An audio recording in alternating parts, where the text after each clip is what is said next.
doctor Luis Eduardo Primero Rivas. Él es licenciado, maestro y doctor en filosofía por la UNAM, profesor fundador de la UPN México y coordinador general del Seminario Permanente de Investigación sobre la Nueva Epistemología. Junto con Mauricio Beuchot ha pensado la pedagogía analógica de lo cotidiano y la nueva epistemología, o epistemología analógica, en diversos libros conjuntos publicados desde el año 2003. El doctor nos va a presentar a continuación la ponencia titulada La hermenéutica analógica como conocimiento de frontera. Voy a ponerme mi tiempo para no estar sufriendo. ¿Sí? Me va a avisar cuando ya estoy consumiéndome mi tiempo para ser muy puntual. Efectivamente, lo que voy a referir es el tema de la hermenéutica analógica como conocimiento de frontera, lo cual me lleva a definir la hermenéutica analógica y el conocimiento de frontera. Pero también me lleva precisamente a distinguir los referentes de donde voy a hablar. Y justamente el más importante es el concepto de nueva epistemología o epistemología analógica que el doctor Mauricio Beuchot y yo formulamos desde el año 2012. Y eso permitió justamente crear un subgrupo del grupo general de la hermenéutica analógica. Y primero está la hermenéutica analógica como un grupo grande, ya internacional, incluso yo creo que mundial, pero más en chiquito existe la gente que trabajamos sobre el Seminario Permanente de Investigación sobre la Nueva Epistemología. La sigla es SPINI. Entonces, desde ahí se ha podido formular un grupo de trabajo, un grupo de investigación, una comunicación entre nosotros que nos ha permitido hacer toda una serie de desarrollos, y desde esta nueva forma de conceptuar el trabajo científico y la acción científica es que tengo el principal referente para definir la hermenéutica analógica y el conocimiento de frontera. Esa es, digamos, la meta, plantear qué es una cosa y la otra y desde dónde.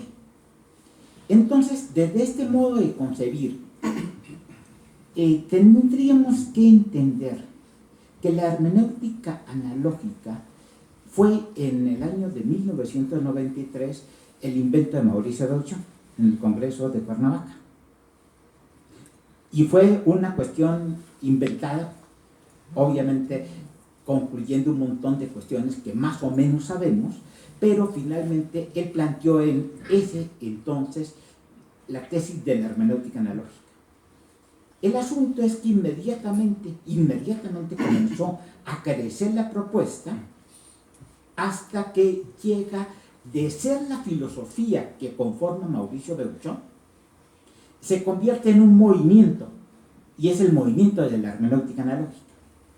Y esta situación lo que va a generar es que de la filosofía original de Mauricio Beuchot se comienzan a agregar toda una serie de otros pensamientos y otras filosofías acordes con ella, y hoy la hermenéutica analógica creo que es un conglomerado concomitante de pensamientos bajo una tesis central de hermenéutica analógica que se ha convertido en el pensamiento filosófico más importante.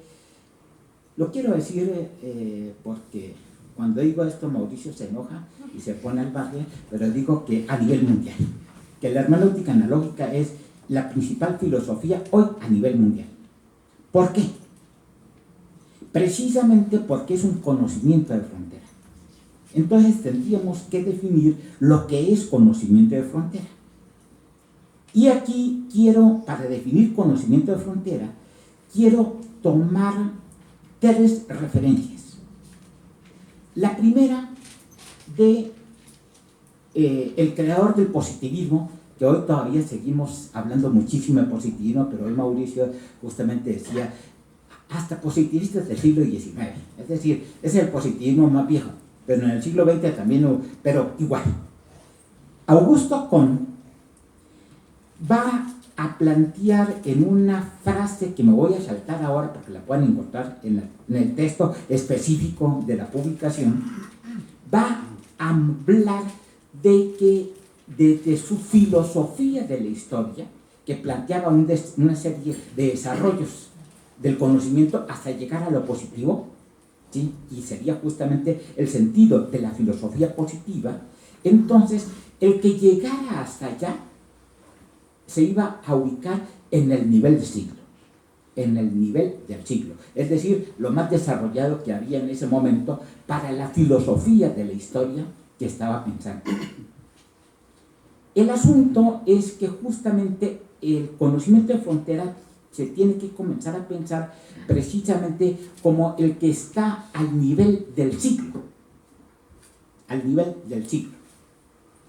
Luego, voy a tomar como otra referencia un texto de Vannevar Bush. A lo mejor no lo conocen, pero lo voy a traducir libremente. Este señor era el director del CONACYT, es una metáfora, en Estados Unidos al término de la Segunda Guerra Mundial. Vannevar Bush. Y entonces, él, después de cuando termina la Segunda Guerra Mundial, necesita conseguir fondos para seguir trabajando. Y entonces le envía al presidente norteamericano en ese momento un texto donde va a plantear justamente la ciencia como conocimiento de frontera. Y este conocimiento de frontera lo va a plantear o lo va a vincular con los pioneros de Estados Unidos. Es decir, los que crearon Estados Unidos desde el siglo XVIII y XIX, que rebasaron las fronteras territoriales para ubicarse en los mejores logros que se habían conseguido en ese momento. Entonces, justamente desde allí, desde el texto de Vannevar Bush, se comienza a hablar de conocimiento de frontera.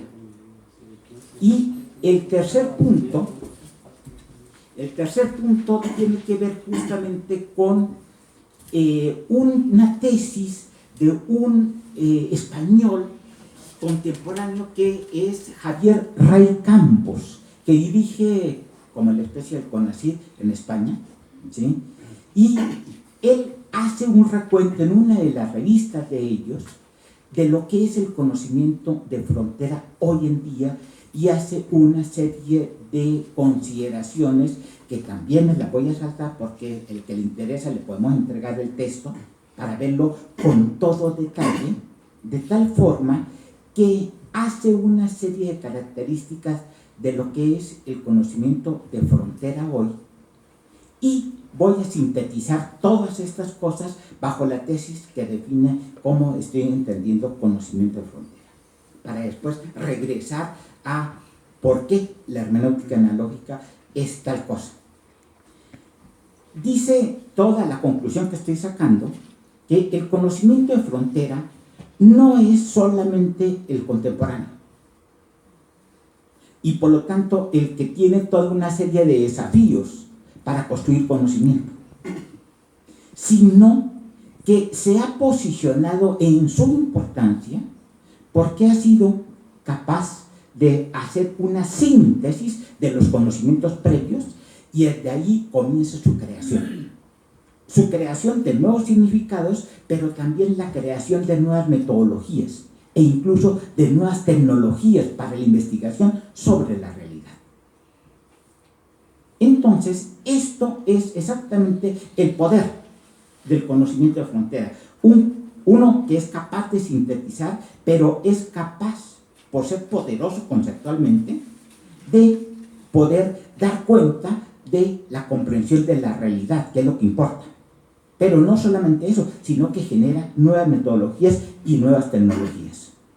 Y entonces, esta es la importancia de la hermenéutica analógica, que hoy es, y seguro que a Mauricio le da gusto, mucho más que su pensamiento original, mucho más, sino que muchos hemos podido ir contribuyendo como en cachitos, ¿sí?, para crear el concepto de hermenéutica analógica como un pensamiento completo de frontera y que es capaz de dar cada vez cuenta de muchas más cosas. Entonces, en este sentido, yo creo que estoy explicando precisamente la tesis de fondo de la ponencia. Pero me gustaría ejemplificarlo. Por ejemplo, el día de ayer, en la Universidad Pedagógica Nacional, hicimos una primera mesa redonda sobre civilización y barbarie. Y entonces una de las personas que estuvo ahí estuvo diciendo reiteradamente alguna referencia a la hermenéutica analógica, pero también está, como cuando uno habla de civilización y barbarie, tiene que hablar de bien y mal. Entonces, definiendo el mal, decía que era un constructo y que por lo tanto era muy relativo porque se tenía que identificar los referentes y cosas como esto. Sin embargo, si realmente hubiese comprendido la hermenéutica analógica, se tendría que haber dado cuenta que es una filosofía contemporánea que ha recuperado el nuevo realismo o el realismo analógico, y por lo tanto hay una comprensión adecuada del ser y de sus partes, y por eso esta mañana cuando oía yo a Mauricio hablando de antropología filosófica, la necesidad de ver lo biológico y lo cultural, es decir, la integridad de lo que somos. Y entonces este nuevo realismo es algo que le faltaba a esta persona, y si uno hace un análisis filosófico de ese discurso, entonces podría ir desmontando en qué se acertaba y en qué se equivocaba, porque esto es lo que permite justamente también un pensamiento de frontera, poder hacer una evaluación muy detenida de lo que se está haciendo y hasta una hermenéutica como una deconstrucción de lo que se está diciendo para ver aciertos o errores. Podría seguir con mucho más, pero solamente quiero terminar con esto. El desarrollo de todos estos pensamientos, la comprensión del realismo analógico, me ha hecho pensar recientemente que también tendríamos que pensar en un materialismo analógico. Materialismo analógico. Y no para ir, para proponer el materialismo analógico como reemplazo del realismo analógico, no. Sino para subrayar que muchas veces a la gente se le olvida la materialidad misma de donde estamos. ¿Sí? En este caso, si pensamos en antropología filosófica, de que somos biológicos y que tenemos cerebro y que tenemos fisiología, que tenemos un montón de cosas, sino muchas otras cuestiones, como por ejemplo, que si somos personas que se están reconociendo como parte de la hermenéutica analógica, se nos olvida leer todo lo que hay sobre la hermenéutica analógica. Y entonces estamos hablando por cachitos y tenemos un pensamiento incompleto, cuando la exigencia es estar a la altura de la hermenéutica analógica para ser completos y poderosos. Muchas gracias.